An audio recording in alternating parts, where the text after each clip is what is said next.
desperation in this woman's eyes, a desire to have the matter speedily resolved.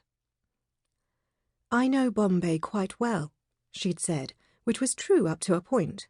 She'd passed through that city in her mother's arms at the age of 18 months, and then again aged 5, where she'd eaten an ice cream on the beach, and for the last time at the age of 10, never to return again. "Victoria will be in good hands." The girl turned to Viva with a hopeful look. "You can call me Tor if you like," she said. "All my friends do."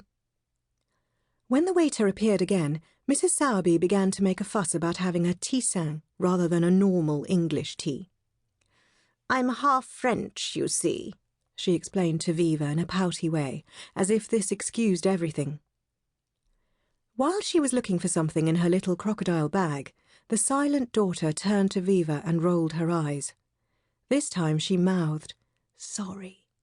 Then she smiled and crossed her fingers. "Do you know anything about cabin trunks?" Mrs. Sowerby bared her teeth into a small compact. "That was something else Mrs. Moylett promised to help us with." And by a miracle, Viva did. The week before, she'd been scouring the front pages of the Pioneer for possible jobs, and one Taylor Ram had placed a huge advertisement for them. She looked steadily at Mrs. Sowerby. "The Viceroy is excellent," she said. "It has a steel underpinning under its canvas drawers. You can get them at the Army and Navy store. I can't remember the exact price, but I think it's around 25 shillings.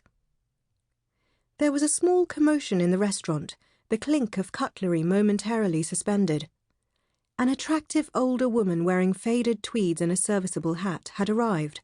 She was smiling as she walked towards them. "It's Mrs. Weatherby." Tor stood up, beaming, and hugged the older woman.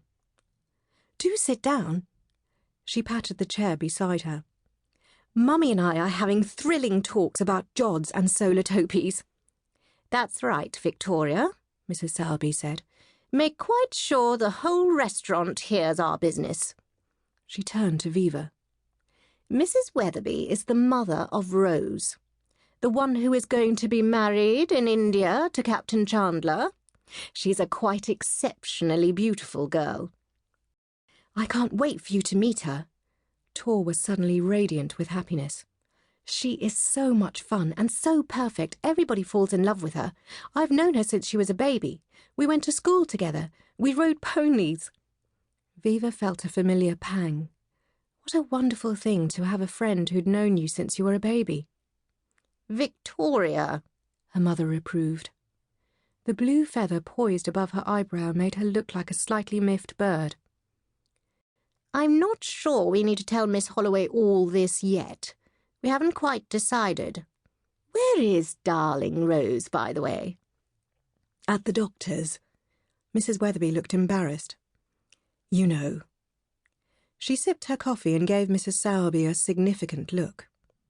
"But we had the most exciting morning before I dropped her off," Mrs. Weatherby continued smoothly. "We bought dresses and tennis rackets, and I'm meeting Rose again in an hour at Beecham Place. She's being fitted for her trousseau. The poor girl will be absolutely dead tonight. I don't think I've ever bought so many clothes in one day. Now, who is this charming young person?" Viva was introduced to Mrs. Weatherby as a professional chaperone. Mrs. Weatherby, who had a sweet smile, put her hand in hers and said it was lovely to meet her. "I've done the interview," Mrs. Sowerby said to Mrs. Weatherby. "She knows India like the back of her hand, and she's cleared up the trunk business. She says the Viceroy is the only one." "The girls are very sensible," said Mrs. Weatherby anxiously. "It's just quite comforting to have someone to keep an eye on things."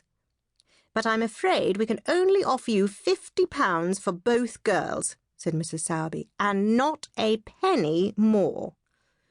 Viva literally heard Tor stop breathing. She saw her mouth twist in childish apprehension, big eyes trained on her while she waited. She did some quick sums in her head. The single fare from London to Bombay was around £80. She had £120 saved and would need some spending money when she arrived. "That sounds very reasonable," she said smoothly, as if this was something she did every day. Tor exhaled.